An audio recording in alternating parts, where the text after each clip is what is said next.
Bismillahirrahmanirrahim. Assalamualaikum warahmatullahi wabarakatuh. Alhamdulillahirabbil alamin wa bihi nasta'in wa ala umuri dunya waddin. Walhamdulillahilladzi khalaqa 'abdahu wa khayra ummatin akhraja wa ummatan wasatan ja'alah. Walhamdulillahilladzi hadana li hadza wa ma kunna linahtadiya laula an hadanallah. Innal hamdalillah nahmaduhu wa nasta'inuhu wa nastaghfiruh wa na'udzu billahi min syururi anfusina wa min sayyiati a'malina man yahdihillahu fala mudilla lahu wa man yudlilhu fala hadiya lahu. Asyhadu an la ilaha illallah wa asyhadu anna Muhammadan 'abduhu wa nabiyyuhu wa rasuluhu la nabiyya ba'dah. Wassalatu wassalamu ala al-mauludil yatim wasyabil amin khatamil anbiya'i wal mursalin sayyidina Muhammadin sallallahu alaihi wasallam wa ala alihi wa man tabi'ahu ila yaumiddin, amma ba'du. Dumateng Bapak Ibu sekalian para alim ulama ingkang dirahmati Allah Subhanahu wa taala, monggo sesarengan syukur, tahmid, tasbih, tahlil, istighfar kepada Allah Subhanahu wa taala, bersyukur atas karunia dan kenikmatan, mensucikan Allah dari sifat-sifat yang mustahil bagi Allah Subhanahu wa taala, beristighfar atas kesalahan dan kekurangan-kekurangan kita, sambil kemudian berdoa kepada Allah agar Allah memberikan takdir terbaik kepada kita semuanya. Amin ya rabbal alamin. Salawat serta salam senantiasa kita haturkan kepada junjungan kita Sayyiduna Muhammad sallallahu alaihi wasallam, yang kepada beliau kita bermanhaj, berqudwah dan juga beruswah hasanah. Kepada beliau kelak kita akan meminta syafaatul uzma. Kepada beliau kelak kita akan minta izin untuk bisa menengguk dari telaga Kautsarnya, ngunjuk saking telaga Kautsare Kanjeng Nabi Muhammad sallallahu alaihi wasallam insyaallah.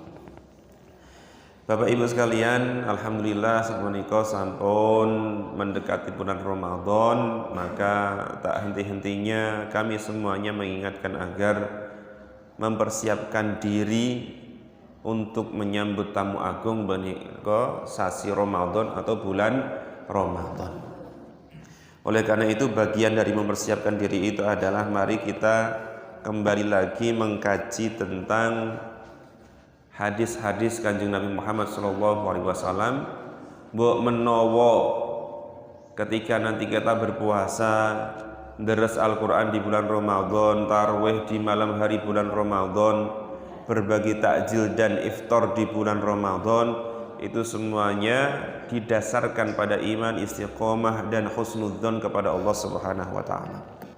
Dan jadi melanjutkan hadis Arba'in Nawawi, kita sempat niku nggih jeda rodok suwe hadisnya, maka sekilas kita ulangi dari hadis ke-21, kemudian setelah itu kita lanjutkan hadis yang baru. Dalalai seminggu kepengker niku enten daurah, enten talaki, saya ikut ijazah kitab Arba'in Nawawi saking Syekh Muhammad Bakar Said. Beliau asli Palestina, kemudian tinggal di Jordania dan termasuk Hay'ah Ulama Jordan, atau nak kita mungkin ya koyok muine ngoten lah, koyok ulama atau muine dan Jordania sana. Hadis Arba'in yang ke-21 dari Abu Amrin, wakila Abu Amrah Sufyan bin Abdullah radhiyallahu anhu. Qala qultu ya Rasulullah, qul li fil islami qawlan la as'alu anhu ahadan ghairuka. Qul amantu billahi thumma istaqim. Dari Abu Amr atau Abu Amrah Sufyan bin Abdullah berkata alias bertanya kepada Rasulullah sallallahu alaihi wasallam, ya Rasulullah, wahai Rasulullah, qul li fil islami qawlan, sampaikanlah kepadaku tentang sebuah kalimat atau sebuah pernyataan atau ucapan dalam agama Islam, la as'alu anhu ahadan ghairaka, di mana ucapan itu tidak perlu aku tanyakan kembali ke orang lain, Artinya beliau pengen mirengaken kata kunci Islam iki kira-kira apa? Kata kunci beragama Islam itu kira-kira apa ngoten niku. Maka Rasul ngendikan, "Qul amantu billahi tsumma istaqim." Katakanlah, aku beriman kepada Allah, kemudian istiqomahlah. Beriman kepada Allah, kemudian istiqomahlah. Niki termasuk hadis sing ringkes ngoten nggih. Qul amantu billah tsumma istaqim. Hanya ada 4 lafaz atau 4 kata. Walaupun mungkin enten hadis paling ringkes Kanjeng Nabi niki gor ngomongnya ya ngono tok. Itu nggih klebu hadis niki walaupun Rasulullah mengendikan ya. Nah, di sini Rasul ditanya oleh seorang sahabat, seorang sahabi tentang sebuah kalimat yang menjadi inti beragamanya kita. Nah, Pak Ndul nika ngomongnya core of the core. Intinya inti. Maka Rasul menjawab bahwa intinya inti dari agama kita adalah amantu billahi tsumma istaqim. Beriman kepada Allah kemudian istiqomah di jalan iman tersebut.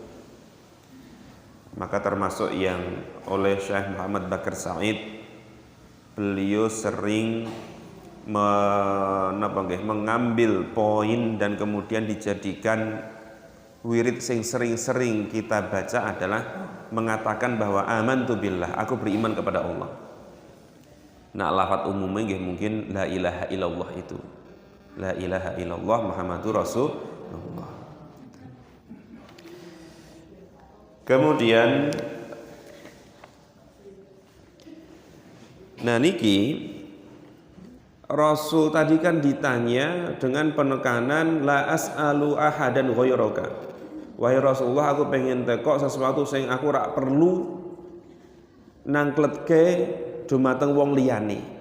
Berarti sahabat yang bertanya ini benar-benar menjadikan Rasulullah sebagai tumpuan akhir dari sebuah pertanyaan. Bisa jadi sebelumnya beliau bertanya kepada sahabat-sahabat lain, tapi kemudian beliau pengen memvalidasi, beliau pengen ucapan tersebut keluar dari sumber nggih menika Nabi Muhammad sallallahu alaihi wasallam. Maka ibrohnya di sini adalah pentingnya qimatut thiqah atamah bil marja'iyah shadiqah. Pentingnya bagi kita semuanya untuk mencari sumber dari orang yang mausuk, dari orang yang dipercaya. Sekali lagi tadi sahabat memastikan intinya sebuah kalimat sing nak jenengan gendikan ora perlu tekok-tekok liyane. Oh, berarti beliau itu benar-benar menjadikan Kanjeng Nabi sebagai sumber utama dalam beragama. Nah, ibrohnya adalah kalau panjenengan nak bahas babakan perkara apapun itu juga usahakan untuk menuju sumber utamanya. Ibaratnya tidak mencukupkan diri dengan omongane tonggo, omongane konco, kebiasaane mbiyen, tapi bersumber pada dasar, bersumber pada napa nggih? Wahyu. Kalau konteks zaman dahulu adalah Rasulullah Shallallahu alaihi wasallam. Nak sakniki apa ya kudu langsung maca hadis tok, Mas? Beda. Kita katakan bahwa dalam hal agama perlu merujuk sumber utama, iya. Kalau dulu sumber utamanya adalah langsung Nabi Muhammad Shallallahu alaihi wasallam. Kalau sekarang apa langsung hadis tok, Mas? Artinya jenengan tuku kutubus sittah hadis Rasul, beli 6 niku nggih dari ban mati niku Bukhari, Ahmad, Nasai, Muslim, kemudian Abu Dawud, Tirmidzi, Ibnu Majah. Apakah kemudian kita ngoleksi buku hadis sing tebel-tebel niku wau sing kuandel-kuandel, nak dijajar kira-kira 6 buku hadis niku karena dia berjilid-jilid bisa jadi sampai 3 meter. Itu kitab hadis yang muktabar. Nak dijajar 3 meter. Langgah di dulu pas kuliah niku perpustakaan kami itu Musnad Imam Ahmad mawon niku panjangnya 1 meter luwih. Niku sak buku Musnad Imam Ahmad alias hadis-hadis diriwayatkan oleh Ahmad bin Hambal niku nak dijejer niku iso sak meter. Nak 7 rawi hadis ya iso 3 meter kan nggih. Maka kita katakan berbeda Bapak Ibu sekalian antara dulu merujuk Rasul langsung dengan kemudian sekarang merujuk hadis langsung. Kalau masyarakat awam merujuk 6 hadis itu ya sepertinya sulit. Entah sulit karena orang duwe duwite Mas, ora iso macane Mas, atau sulit dalam arti meresum atau mengintisarikan hukum dari hadis-hadis tersebut. Karena hadis Rasulullah itu, Bapak Ibu sekalian, satu masalah itu tidak dimunculkan dengan satu hadis saja.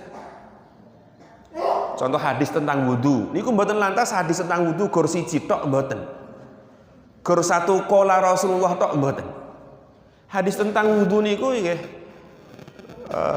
banyak dan tidak diriwayatkan pada satu kali kesempatan. Ibaratnya Rasulullah nak ngajarke wudu niku mboten sak pengajian tok ngene iki mboten.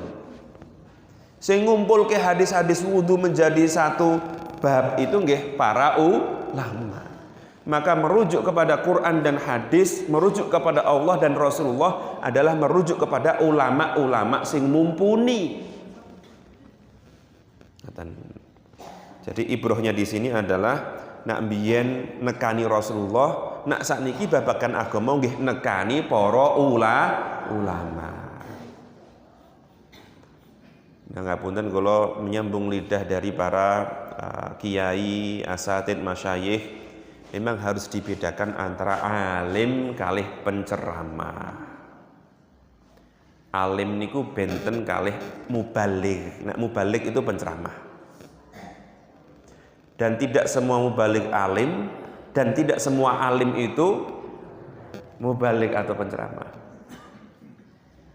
Maksudnya ngeten, nak penceramah niku lebih kepada napa nggih gayeng, lucu, menarik, sering manggung ngoten niku. Nah, alim kaitannya dengan maca kitabe bener, pemahamane bener. Kemudian syariat, akhlak, usuludine bener, syariat, tarekat, hakikatnya nyambung. Kan enten, oh iki dipisah-pisah ibaratnya. Iki ulama syariat, berarti ora patio tarekat. Iki ulama hakikat, berarti ora patio syariat. Mboten ngoten niku. Nah, ulama sing bener niku ya alim dengan syariat, ya punya suluk, punya akhlak yang baik, tapi juga beriman dengan baik kepada Allah Subhanahu wa Ta'ala. Saat ini kan modelnya dipecel-pecel, dipisah-pisah maksudnya. Nah, yang kita maksud merujuk kepada alim adalah alim yang hakiki tadi.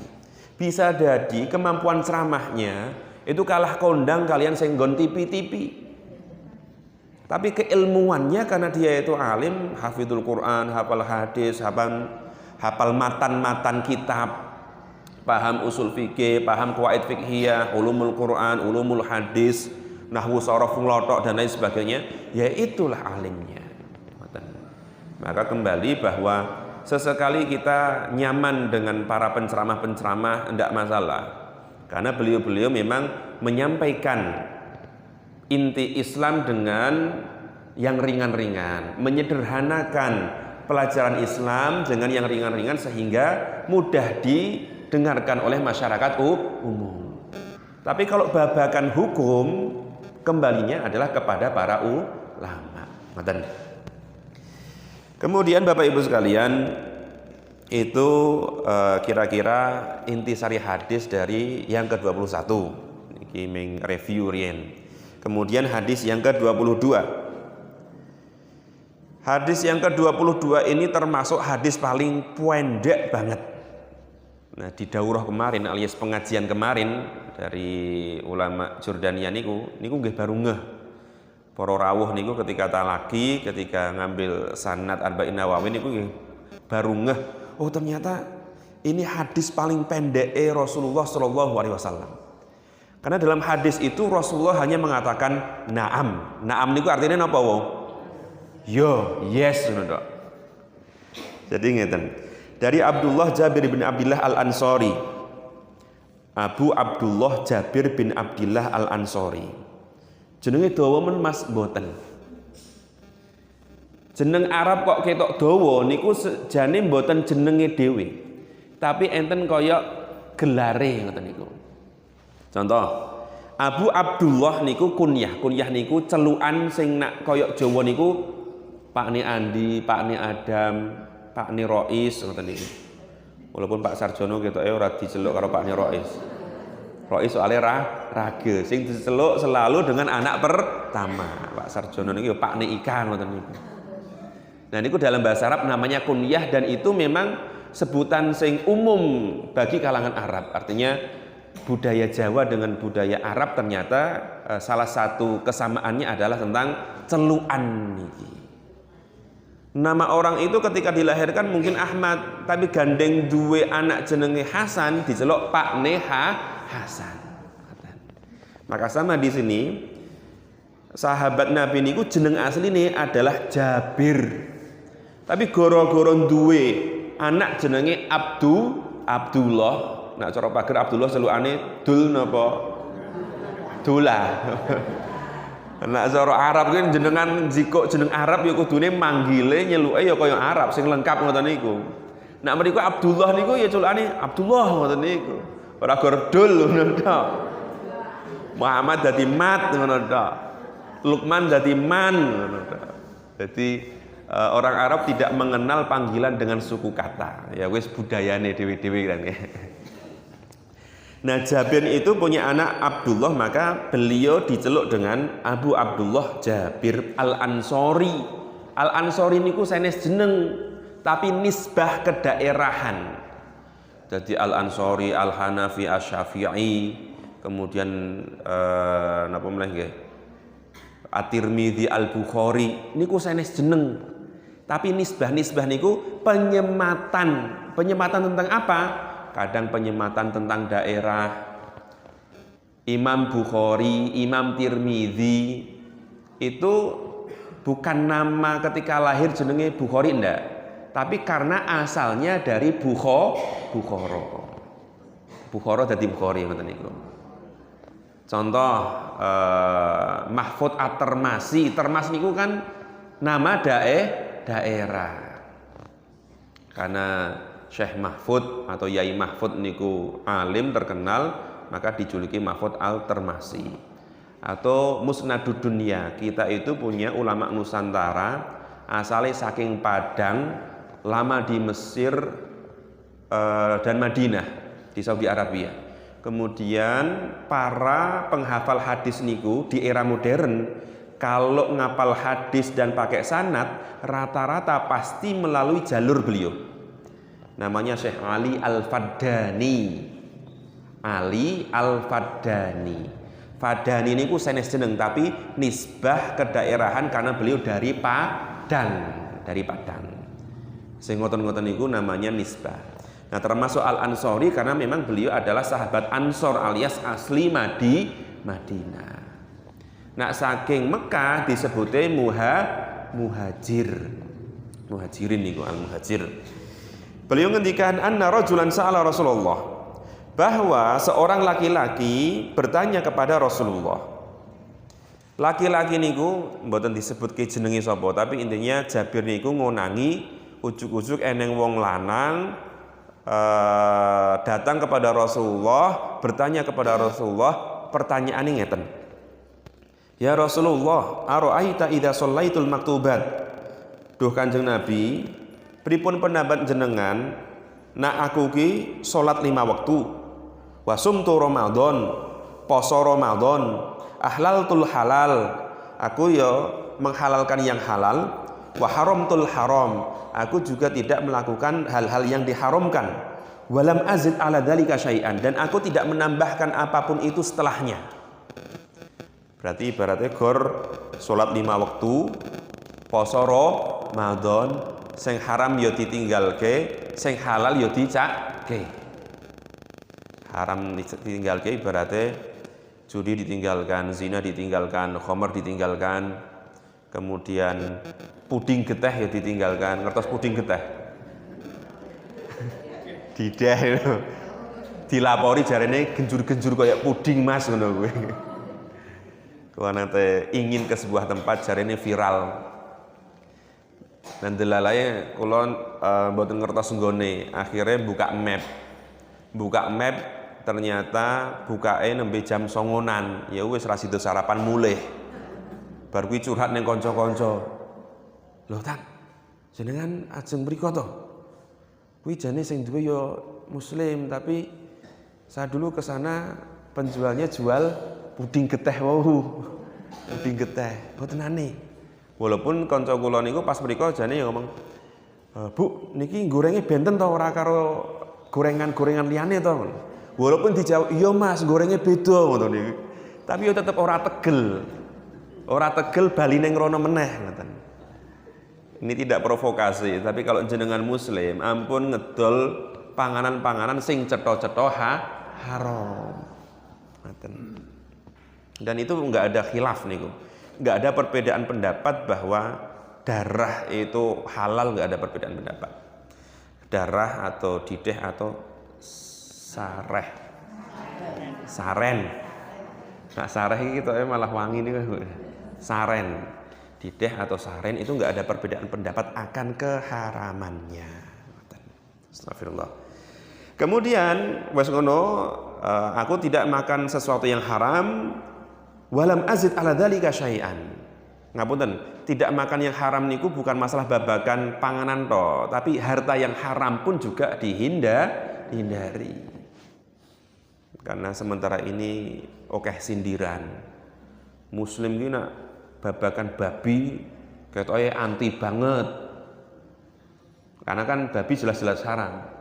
Tapi babagan korupsi ora patio haram ngono. Itu salah. Korupsi yo haram. Maling nggih haram. Kadang kita itu kan hanya membatasi keharaman pada babi atau anjing. Padahal harta-harta haram lainnya pun juga wajib untuk ditinggalkan. Nah, ini kata kuncinya selanjutnya adalah walam azid ala dzalika syai'an, dan aku tidak menambahkan apapun setelah itu. Artinya anggap saja beliau ora tahajud, ora sedekah, ora infak, ora umroh. Itu kan berarti orang nindakake amalan-amalan sunnah. Maka beliau mengatakan, si lelaki tadi, nak wis ngono kuwi Rasulullah, a'adkhulul jannah, apakah aku mungkin masuk surga? Kanjeng Nabi jawab, "Na'am." Yo mlebu surga niku tambahan saking kula. Beliau gur ngomong, "Yo," ngono tok. Mbah beliau mungkin terpaksa, mungkin wong kok kesete kaya ngene, tapi dikatakan tidak masuk surga ya ndak bisa, karena beliau adalah seorang muslim. Wis nindakake amalan soleh berupa kewajiban itu sudah menjadi kunci masuk surga. Walaupun nak kula nafsiri mungkin ya duwene gur sak kunci tok ngoten niku. Nah, gur satu bab kewajiban itu kan berarti dia hanya memiliki satu kunci pintu surga. Padahal ngendikane hadis niku wa tuftahu fihi abwabul jannah, dan dibuka di saat itu bulan Ramadan pintu surga yang banyak. Artinya surga niku gerbangnya gur siji napa akeh? Akeh kathah. Dadi wis dicepake gerbang akeh, lawang akeh. Ibaratnya mungkin luweh akeh mbangane lawang 1000. Kok jenengan gur duwe kunci siji tok engko kerepotan. Kunci siji bar kuwi macet, bar kuwi hisabe kan suwe ibaratnya. Hisabe suwe. Ibaratnya jenengan duwe omah lawange 3 kok gur duwe sak kunci tok. Nak sekali macet angel mlebu ngomah. Apa sing lanang-lanang, sing piantun, sing bapak-bapak duwe motor, arep ngotak-ngatik motor kok kuncine gor kunci plus tok. Arep dandani motor niku ya kangelan. Beda nak jenengan duwe kunci plus minus, bar niku duwe kunci L, T, A, B, C, D, lengkap kabeh ngoten niku. Niku bakal penak, arep ngopo-ngopo penak. Sama ketika kita menginginkan surga, surga punya pintu yang banyak. Kok kula panjenengan duwe modal kunci yo sing akeh, maka nak kebacut kula panjenengan keceluk orang yang minimal dalam hal sholat, maka moga-moga dipermudah dengan pintu lainnya, entah itu pintu sedekah. Amin ya robbal alamin. pintu puasa, pintu zakat, pintu majelis taklim ngeten niki. Maka itu muga-muga bagian dari pintu-pintu surga. Tapi ngeten. Jadi yang ingin saya sampaikan adalah di sini tak catat ibadatun man la apa iki? Ibadatun man laisa lahul mal al wafir, alias niki bisa dibilang ibadah-ibadah intine wong-wong sing boten duwe modal sing akeh. Jadi ngapunten nak jenengan keceluk DTKS alias orang-orang yang masuk list dapat bantuan sosial alias prasejahtera, berarti angel sedekah, angel zakat, mentok-mentok zakatnya ya zakat fitrah. Belum pernah ngerasake zakat mal 2,5% ki piye to Mas? Zakat pertanian 10% ki piye to Mas? Zakat emas piye? Zakat unta, wedhus, sapi, urung pernah ngrasake zakat-zakat sing harta benda ngoten niku. Maka sing model-model ngoten niku wau sing nindakake sing wajib-wajib tok niku insyaallah nggih saged mlebu surga. Walaupun tadi salat nak wajib ya nindakake, poso nak wajib ya nindakake. Di sini tidak disebutkan zakat karena bisa jadi tadi seorang laki-laki yang datang kepada Rasulullah memang dari golongan sing untuk bantuan prasejahtera alias dari golongan fuqara wal masakin. Nah, ini sekaligus napa nggih tasliyah, sekaligus pengingat bagi kula panjenengan bilih ora duwe duit, orang duwe harta benda di dunia tidak lantas menutup kemungkinan untuk tetap bisa masuk surga. Dan kemudian niki Bapak Ibu sekalian, penekannya di sini adalah tentang Rasul niku angger ngadepi wong-wong niku wis mesti jawabane beda-beda. Rasulullah itu ketika menghadapi pertanyaan-pertanyaan maka beliau pasti menyesuaikan jawaban sesuai dengan kondisi para penanya.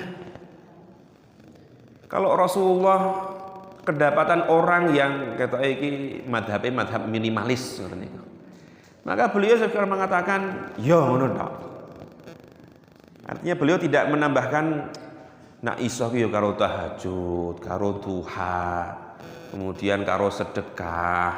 Rasul tidak mengatakan itu karena bisa jadi orang yang datang kepada beliau tadi memang madhab minimalis. Sejak datang saja beliau sudah mengatakan, nah aku gur salat tok karo zakat tok atau zakat mboten disebutke nggih. Aku salat tok karo poso tok iso mlebu surga. Ngoten niku. Rasul mengatakan, iya. Nah jenengan kira-kira saged mlebu surga napa mboten? Ya, insyaallah. Ngapunten, kita bukan ingin mendahului ilmunya Allah enggak. Tapi kalau jenengan wis keceluk beriman pasti masuk surga. Pertanyaannya adalah masuk surga dengan hisab atau tanpa hisab nah niku.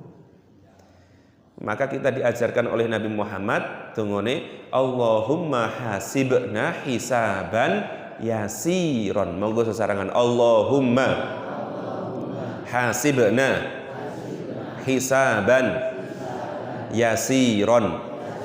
Ya Allah, hisablah kami dengan hisab yang ringan. Niki ampun salah kata, ampun salah paham. Loh berarti kudune kan jaluke ya Allah janganlah engkau hisab kami kan ngono. Tapi ternyata niku koyok-koyok mustahil. Maka dongone mboten ya Allah jauhkanlah kami dari hisab enggak. Tapi dongone kon hisab malahan karena memang kasus nyata ini biasanya menungso niku walaupun dia sudah muslim biasanya tetap enten hisab. Maka kemudian dongone hasibna hisaban yasiron. Ya Allah hisablah kami dengan hisab yang ringan ngoten niku. Nah, masyhur dikatakan dulu biasanya dibanding-bandingke antara fuqara kalih agniya, antara orang miskin kalih orang kaya, hisabe niku abot sing endi, sing miskin napa sing sugih? Hidup miskin.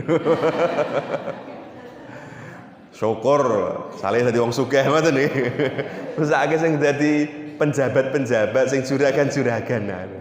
Nah, termasuk akhirnya beliau ada tambahan komentar dari Syekh Muhammad Bakar Ismail seminggu yang lalu di Semarang. Nak masalah cepet-cepetan mlebu surga, iya. Sing paling cepet nggih menika fuqara. Jadi hisabe ringan. Maka masuk surgane cepet. Tapi surga bukan masalah cepet atau lambate. Tapi tingkatane. Akhirnya beliau mengatakan, ya bener, wong fuqara kuwi hisabe ringan karena memang orang duwe apa-apa untuk dihisab. Ibaratnya arep diselidiki apane, sandal ya gur siji tok. Motor ya gonta-ganti karo pakne bojone anake. Klambi ya gur ngono-ngono kuwi wae. Berarti robani iki apa to Mas? Ngerti ku robana kok ngoten niku. Merek-merek klambi sing macem-macem ngoten niku. Nah, aku robani, Samase, Alfat ngoten niku. Karena yo dikeki karo jamaah niku. Kemudian beliau melanjutkan, ya memang benar fuqara wal masakin ketika masuk surga itu cepat karena memang hisabnya ringan. Tidak jelimet kayak wong-wong sugih. Tapi lebih dahuluan masuk itu tidak menjamin tingkatan surganya. Nah, kalau panjenengan mlebu surga niku bukan sekedar cepat mlebu tapi juga ya insya Allah Allahumma amin ditempatkan pada surga tertinggi. Maka bisa jadi orang-orang kaya itu sanadyan hisabe suwe tapi bar kuwi manggone ya ning dhuwur dhewe angger amal soleh dengan hartanya. Dadi pripun? Mentolo fuqara masakin atau sugih wae penake. Sugih tapi cepet tapi dhuwur apa njaluke ya ngono kuwi jane. Ya sugih ya cepet hisabe ya dhuwur swargane. Rasulullah kembali ke tadi bahwa ada kalanya Rasulullah memang memotivasi para sahabat untuk masuk surga pada surga yang tertinggi. Tapi kemudian beliau mendapatkan orang-orang iki nak ibaratnya langsung dijak perfeksionis, langsung digas balapan ini kangelan wong-wong model ngeten iki. Maka beliau mengatakan dengan ibadah-ibadah minimalis tadi itu mengatakan ya masuk surga. Tapi juga sekaligus ngeten. Ini juga sekaligus penekanan bahwa Bapak Ibu sekalian sing nentokke kula panjenengan husnul khotimah mlebu surga napa mboten, hisab angel napa mboten niku adalah amalan-amalan wajib bukan amalan sunnah. Itu tambahannya. Ini sekaligus ngapunten sindiran bagi kita kaum muslimin yang kadang luwih nggatekke amalan sunnah mbangane amalan wajib. Jenengan tarwih 30 dina mempeng, 30 dina tarwih terus ning masjid. Bar kuwi Syawal salate kudune 5 waktu gur diringkes dadi 3 wektu. Niki ibaratnya akan banyak bobol pundi-pundi amal soleh jenengan dan akhirnya bisa jadi itu akan terjerumus pada ngapunten ya wis fuqara kemudian hisabe suwe. Karena wajib pun ora ditindakake secara istiqomah. Maka penting untuk mengidentifikasi salat ki eneng sing wajib, eneng sing sunnah. Salat wajib nggih menika mulai dari tadi subuh, zuhur, asar, maghrib kalian isya. Ngapunten kula enten sekolah niku di SMP Insan Mulia Canggal niku sering ngabsen lare-lare. Pertama kula absen tentang kula mengkonfirmasi wong iki wis mukallaf apa durung.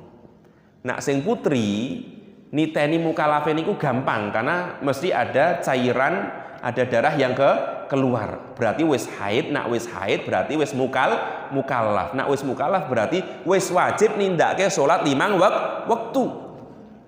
Nak lanang niku bentuke niku tanda mukalafe dhek niku kan pas turu. Nggih napa mboten? Pas turu bar kuwi tandane adalah mimpi. Mimpine mimpi basah. Basahnya niku padahal sadurunge dhek ya basah krana ngompol ya pernah. Padahal yang dimaksud mimpi basah di sini adalah mimpi keluar cairan mani dan dalam mimpinya itu dia bermesraan dengan lawan jenis. Nah, kadang bocah-bocah cilik SMP niku Nak mboten digenah kayak kadang ya lewat begitu saja. Dan akhirnya orang tua tidak tahu, si anak juga nggak tahu, padahal ternyata dia sudah mukallaf. Maka penting, ini rodok vulgar mungkin di kelas saya tanya itu. Tapi ini penting untuk mengidentifikasi bocah kuwi wis mukallaf apa durung ngoten niku. Karena ketika kelas 7 ini saya perhatikan yang perempuan sudah haid semua. Nah, kelas 1 SMP niku berarti kira-kira umurnya pinten? 13 nggih, 13. Nah, laki-laki niku pas kula tekoki niku enten sing durung ngeh kok. Durung sadar. Oke ngomong belum Ustaz ngono iki. Penak men iki sing wedok ibaratnya wis mukallaf kok, iki sing lanang malah hurung. Maka saya konfirmasi, kalian tahu mimpi basah ndak? Meneng wae doan. Saya terangkan bahwa mimpi basah itu adalah tanda bagi kalian sudah mukallaf, dan kalau sudah mukallaf, sholat 5 waktu, puasa Ramadan itu bukan anjuran lagi, tapi wajib, ora iso ditinggal. Dan ngapunten jenengan juga jangan gampang menormalisasi orang-orang kecil. Gek cilik mas.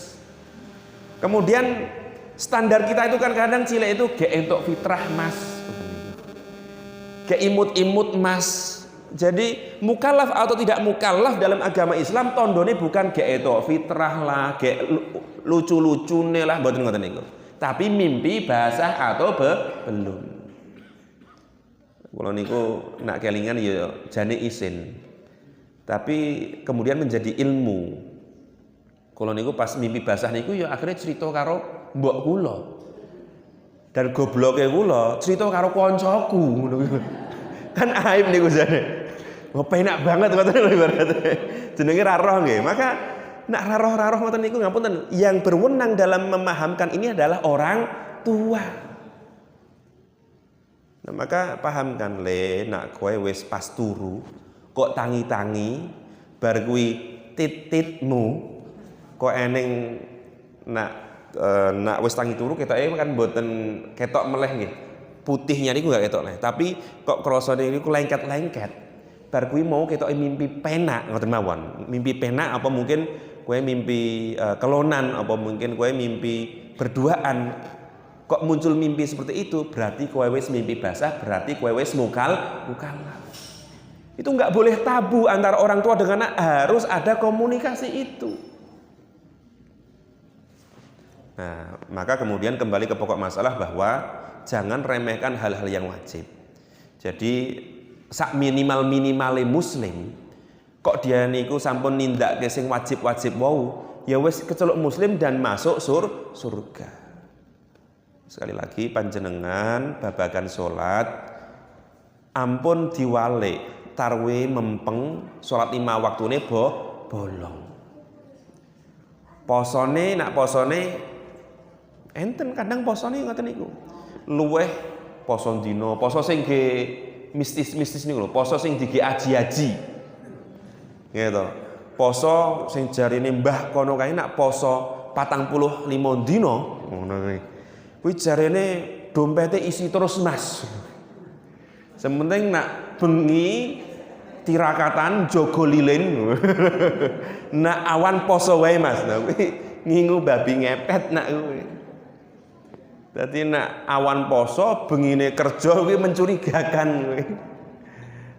Nak bengine maling, bengine nindakake sing ala-ala niku muskilah. Poso-posone niku diarahkan kepada poso sing syar'i, poso sing wajib. Perkara mungkin ada puasa sunnah monggo, tapi jangan puasa sunnah menggantikan kewajiban puasa. Niku intine. Kemudian hadis yang ketiga yang terakhir dari Abu Malik Al-Harith bin Asim Al-Asy'ari radhiyallahu anhu qala Rasulullah. Nah, nak niki wau jenenge Abu Malik Al-Harith. Berarti celukane Abu Malik karena memang beliau punya anak namanya Malik. Nah, sedangkan nama dia sendiri adalah Haris bin Asim Al-Asy'ari. Asy'ari niku menunjukkan sebuah klan atau kabilah. Kalau nggak salah menunjukkan sebuah kabilah di Yaman. Dan at-tuhuru syatrul iman walhamdulillahi tamla'ul mizan wa subhanallahi walhamdulillahi tamla'u ma baina samawati wal ardi wa salatu nurun wa sadaqatu burhan wa sabru diya'un wal qur'anu hujjatun laka aw 'alaika Kulun nasi yaghdu faba'i'un nafsahu famu'tiquha au mubiquha, rawahu Muslim. Beliau ngendikan at-tuhuru syatrul iman. Kesucian itu adalah setengah dari iman. Suci apa? Nah, biasanya tembung tuhurun itu maksudnya adalah suci dalam arti suci dari hadas besar ataupun hadas kecil, alias wudu. Berwudu atau mandi besar itu sudah menunjukkan setengah keimanan. Artinya jenengan kok berhadas, junub, kemudian berjima atau haid nifas dan sebagainya, kok kemudian mandi besar atau wudu, itu adalah sudah nindakake setengah iman. Walhamdulillahi tamla'ul mizan. Dan tembung alhamdulillah niku pahalanya sudah tamla'ul mizan, sangat besar sekali, bahkan dimajaskan, dikiaskan seolah-olah itu sudah mencukupi segenap timbangan. Wa subhanallahi walhamdulillahi tamla'u ma baina samawati wal ardi. Tembung subhanallah alias tasbih dan alhamdulillah niku tamla'u, memenuhi ma baina samawati wal ardi, memenuhi segenap langit yang ada dan bumi. Artinya nak alhamdulillah tok niku gor memenuhi timbangan, tapi nak subhanallah walhamdulillah maka itu memenuhi seluruh jagat raya, ibaratnya ngoten niku. Monggo sesarangan subhanallah walhamdulillah wala ilaha illallah wallahu akbar. Dadine ngoten niku. Walaupun di hadis ini hanya Mas hadisnya kan subhanallah karo alhamdulillah nggih. Tapi kan di hadis lainnya juga menyebutkan keistimewaan bertakbir dan bertahlil kepada Allah Subhanahu wa taala, dan oleh para ulama kemudian ya digabung ngoten mawon untuk menjadi zikir.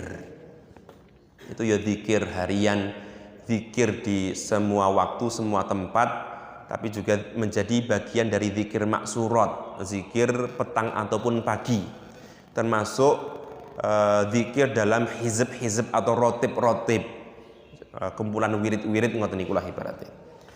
Nah niku subhanallah walhamdulillah, kemudian wala ilaha illallah wallahu akbar. Wassolatu nurun, salat itu adalah cahaya. Wassadaqatu burhanun, sedekah itu adalah pembuktian. Wasabru diyaun, dan sabar itu adalah sama cahaya juga, tapi nanti ada bedanya antara nur sama diya. Wal Qur'ana hujjatun laka aw alaika, Quran itu di akhirat kelak entah akan menjadi penghujatmu. Menghujat itu dari kata-kata hujjah, menjadi penghujatmu atau akan menjadi pembelamu. Hujjatun alaika itu menghujatmu alias yang akan menyudutkanmu alias yang akan menuntutmu. Tapi Quran juga bisa akan menjadi pembelamu. Kulun nasi yaghdu, setiap manusia pasti akan bergerak beraktivitas. Faba'i'un nafsahu famu'tiquha, maka bisa jadi dia itu menjual dirinya, tapi kemudian dengan penjualan itu maksudnya adalah menjual kepada Allah dengan amal-amal soleh. Famu'tiquha, maka dia akan mendapatkan keselamatan. Menjual diri kepada Allah kemudian mendapatkan keselamatan.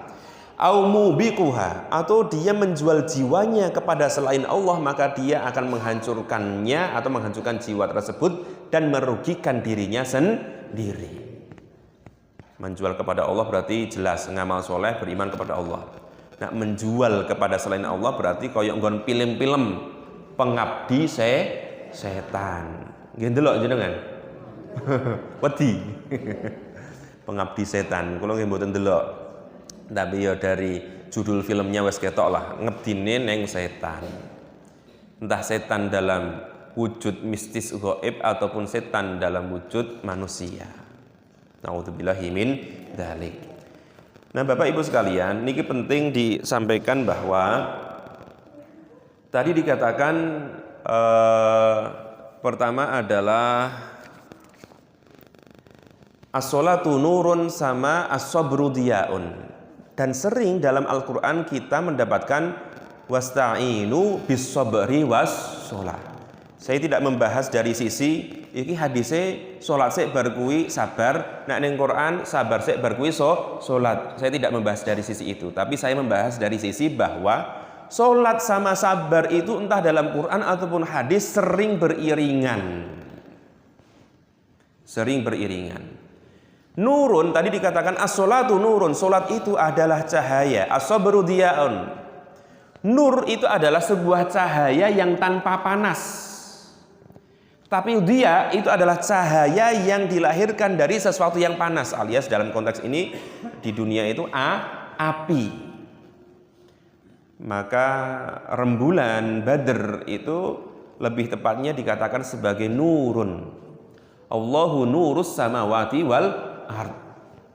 Kemudian Nabi Muhammad juga qad ja'akum nurun, telah datang kepada kalian cahaya, nur. Dan Nabi Muhammad itu ketika datang hijrah dari Mekah ke Madinah disambut oleh para sahabat, didedangkan dengan sholawat Badar yang menika ya niku. Pripun sholawat Badar? Wah, ya niku. Tapi yang dimaksud Badar di sini dulunya adalah bahwa para sahabat itu ketika menyambut Nabi Muhammad datang dari Mekah, maka para sahabat itu ngelok-ngelok ke Kanjeng Nabi koyok rembulan. Rembulan itu Badar. Ya Badrotim, kemudian ya Nur, saya ngoten-ngoten niku. Yang menunjukkan kecemerlangan. Nah, sholat itu dikatakan nur ataupun cahaya karena memang cahaya yang lahir dari sholat itu adalah cahaya yang lahir dari kekhusyuan. Wong nak wis nindakake salat secara khusyuk berarti dia nindakake salat secara enteng, secara tumakninah, menjadikan salat itu benar-benar sebagai bukan beban lagi tapi levelnya sudah lebih dari itu, sebagai kebutuhan dan wujud syukur kepada Allah. Tapi nak as-sabru diya'un, sabar kan juga cahaya Mas, iya. Tapi sabar itu cahayanya melalui dia. Dia itu adalah cahaya yang muncul dari sesuatu yang panas, sebagaimana sabar itu memang akan menjadi cahaya. Sabar itu akan mendatangkan pahala, tetapi untuk menjadi sabar itu butuh yang namanya ngempet. Butuh yang namanya menahan. Dikatakan bersabar karena memang posisinya dia sedang dihimpit masalah. Dikatakan sabar karena memang dia sedang dihimpit secara ekonomi. Keputusan yang sangat susah sekali. Niku sabar. Tidak dikatakan sabar kalau seandainya ngeten, ibaratnya dia pejabat atau PNS gaji bulanan 10 yuto. Nah aku wis tak syukuri wae Mas, aku yo tak sabar-sabarke sebulan untuk 10 yuto yo tak sabar-sabarke. Wong pager, urip ning pager, blonjone blonjo pager, artinya standar kehidupannya ala wong pager, wong kaliwungu. Tok gaji sebulan kok 10 yuto, kok ngomongin gak wis tak sabar-sabar ke 10 yuto Mas. Tepat napa mboten?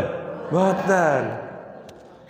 Karena apa? Karena sabar itu datang dari sesuatu yang menghimpit. Nak gaji 10 yuto ki yo longgar lah ibaratnya. Anake gor loro wis mentas kabeh ibaratnya. Nak kuliah yo itu apa saiki? KIP apa? Yo bantuan ngono kuwi lah ibaratnya. Setengah tahun 6 yuto apa 7 yuto ngoten iki.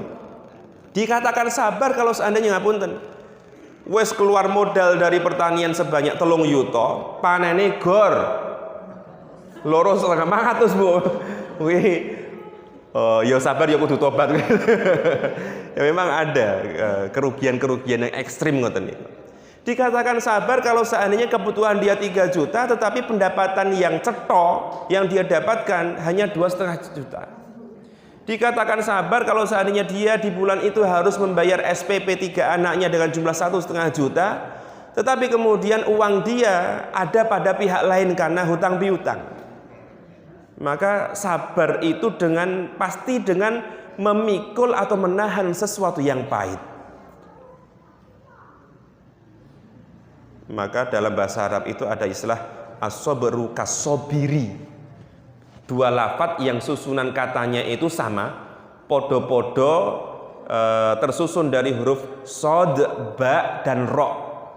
Sijine sobrun, kesabaran. Sijine sobirun. Sobirun itu sesuatu tanaman atau biji yang sangat pahit. Nak coro jamu mungkin brotowali. Niku brotowali. Nah niku. Jadi sabar itu sesuatu yang pahit. Bahkan dalam bahasa Arab ada sebuah syair, as-sabru kas-sabiri. Sabar itu koyok buah sobir yang sangat-sangat pahit sekali. Dan itu bentene. Kemudian tadi wasodaqatu burhanun, sedekah itu seolah-olah seperti pembuktian. Kenapa dikatakan burhan? Burhan itu bukti. Ketika seseorang itu bersedekah, maka itu adalah bukti dari apa? Pertama, bukti keyakinan dia kepada Allah bahwa harta yang ketok moto yang dia keluarkan akan diganti oleh Allah dengan sesuatu yang lainnya, entah itu di dunia ataupun di akhirat. Sering saya sampaikan bahwa stop menghalang-halangi Allah dari memberikan pahala hanya di akhirat, enggak. Allah itu maha mampu memberikan pahala atau balasan yaitu di akhirat ataupun di dunia. Ketika seseorang bersedekah, dia yakin bahwa yang dikeluarkan akan diganti oleh Allah di dunia ataupun di akhirat, maka itu bukti keyakinan dia, bukti bahwa dia benar-benar mengimani Allah sebagai Ar-Razzaq yang maha memberi rizki. Dan itu adalah bukti. Ini sekaligus pelajaran bahwa iman kula panjenengan itu bukanlah iman yang pasif, Bapak Ibu sekalian.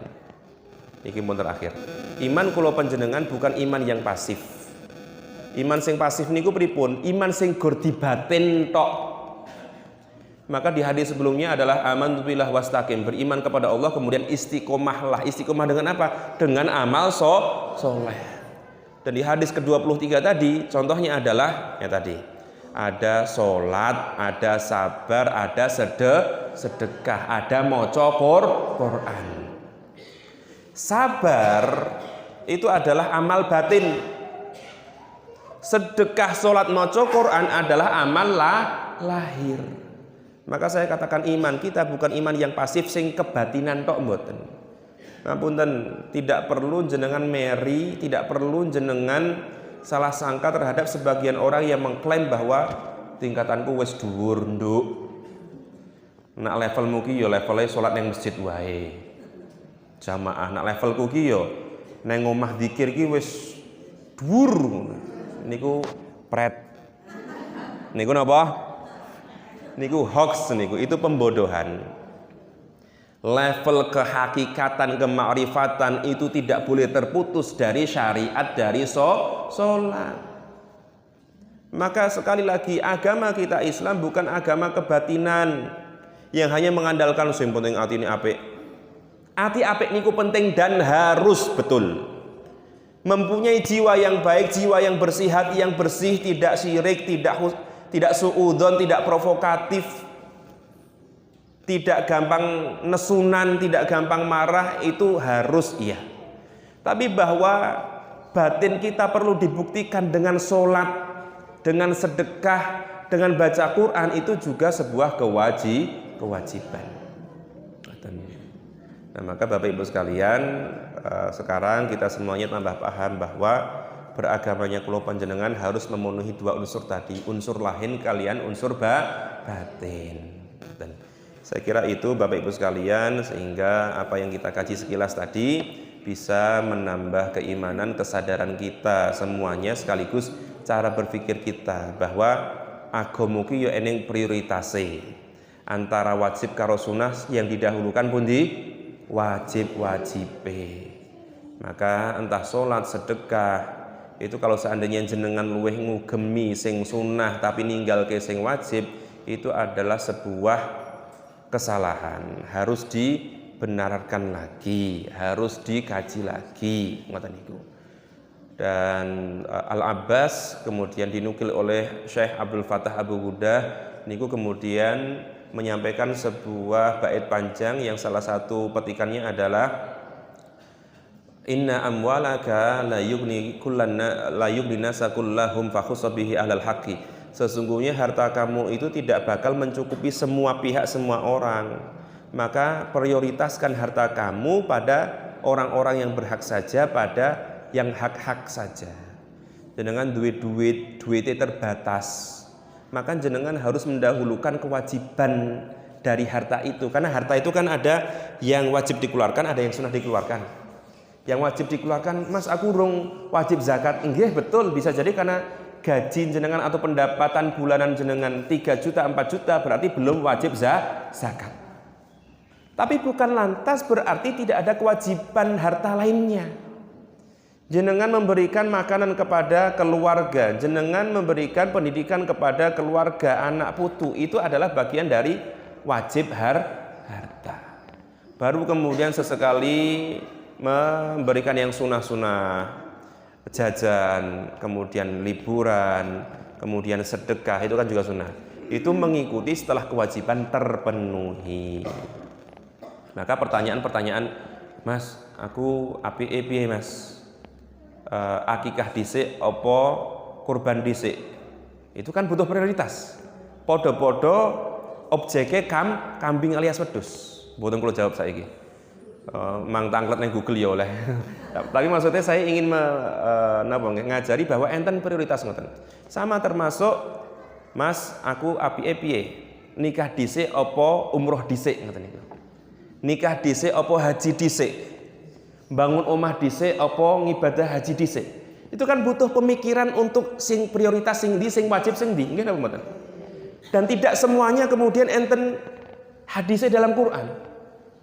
Wahai orang-orang yang beriman, kalau kalian mempunyai duit 100 juta dan kalian pengen duwe omah karo pengen haji, maka dahulukanlah yang ini dan tundalah yang ini. Mboten enten hadis sing secara letterlek ngendikan ngoten niku. Muncul prioritasnya mana wajib, mana yang kemudian wajib mendesak dengan wajib yang boleh ditunda, itu kan dengan kajian-kajian fikih. Kalau yang saya baca menikah dengan haji itu ngeten. Menikah kalau seseorang itu hawa nafsunya sudah tidak bisa terkontrol. Ibaratnya pada waktu-waktu itu dia sudah mampu, kemudian ya wis duwe calon, orang nikah-nikah besar kemungkinan dia bermaksiat, ora kudu zina loh ya. Pendak wong nyekrol-nyekrol wong ayu terus. Kemudian sing di setel lagu-lagu erotis terus. Kemudian bertakhayul terus. Takhayul niku napa? Takhayul. Berkhayal terus. Berarti kemaksiatan akan menjadi kebiasaan bagi orang ini padahal dia mampu menikah. Maka nak duwe 50 yuto ibaratnya. Padahal 50 yuto kan ya iso gen daftar haji.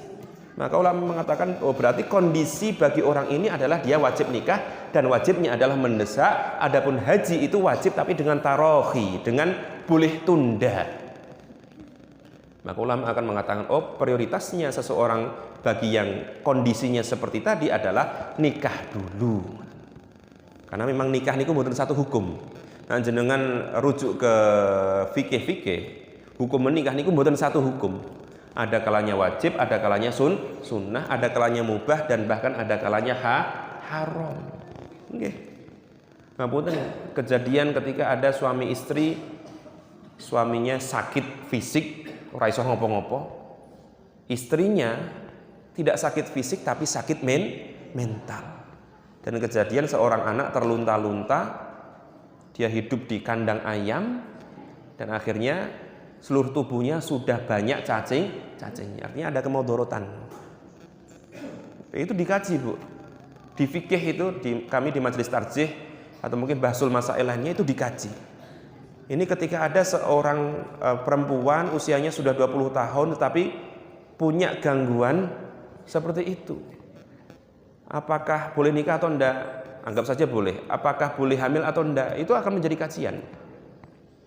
Tidak serta-merta jawabannya, ya kuwi fitrahe menungso Mas, perkara engko ki ya engko wae. Sementing nggawe dhisik wae, enggak ngoten. Ada perkiraan pertimbangan-pertimbangan lainnya. Oh, dikaji secara kesehatan fisik, dikaji secara kesehatan mental. Maka kembali ke tadi tentang penting untuk ngaji fikih sehingga kita tahu prioritasnya.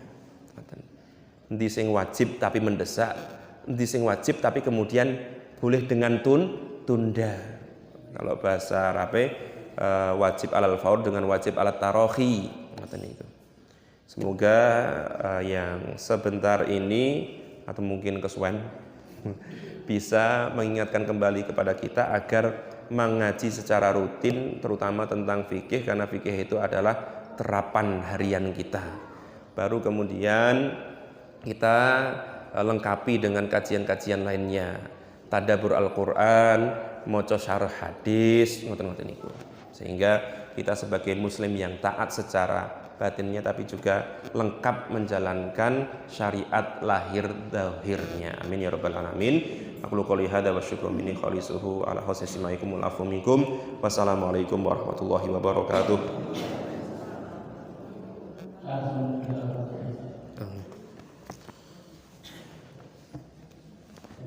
اللهم صل على سيدنا محمد حمد الشاكر حمدا نعيما حمدا يافي نعمه يكافئ مزيده يا ربنا لك الحمد كما ينبغي لجلال وجهك الكريم وعظيم سلطانك اللهم اغفر للمسلمين والمسلمات والمؤمنين والمؤمنات الأحياء منهم والأموات ربنا اغفر لنا ذنوبنا وذنوب والدينا وارحمهم كما ربنا صغارا ربنا أوزعنا أن نشكر نعمتك التي أنعمت علينا وعلى والدينا ونعمل صالحا ترضاه وادخلنا برحمتك في عبادك الصالحين اللهم أعنا على ذكرك وشكرك وحسن عبادتك. Ya Allah, mudahkanlah kami, bantulah kami untuk mengingatmu, zikir kepadamu dan beribadah kepadamu dengan baik. Rabbana zalamna anfusana wa illam taghfir lana wa tarhamna lanakunanna minal khasirin. Rabbana hab lana minas solihin. Ya Allah, karuniakanlah kepada kami anak-anak soleh solihah. Rabbana hab lana min azwajina wa dzurriyyatina qurrata a'yun waj'alna lil muttaqina imaman. Allahumma inna nas'aluka salamatan fid din wa afiyatan fil jasad wa ziyadatan fil ilmi wa barakatan fil rizqi wa taubatan qoblal maut wa rahmatan indal maut wa maghfiratan ba'dal maut. Allahumma hawwin 'alaina fi sakaratil maut wa najata minan nari wal afwa indal hisab. Rabbana atina fid dunya hasanah wa fil akhirati hasanah wa qina adzabannar. Allahumma innaka ta'lamu sirrana wa 'alaniyatina faqbal ma'dziratana. Subhana rabbika rabbil izzati amma yasifun wa salamun 'alal mursalin. Alhamdulillahi rabbil alamin. Al-Fatihah. Bismillahirrahmanirrahim. Alhamdulillahi rabbil alamin. Ar-Rahmanirrahim. Maliki yaumiddin. Iyyaka na'budu wa iyyaka nasta'in. Ihdinas siratal mustaqim. Shiratal ladzina an'amta 'alaihim ghairil maghdubi 'alaihim waladdallin. Hadirin Allah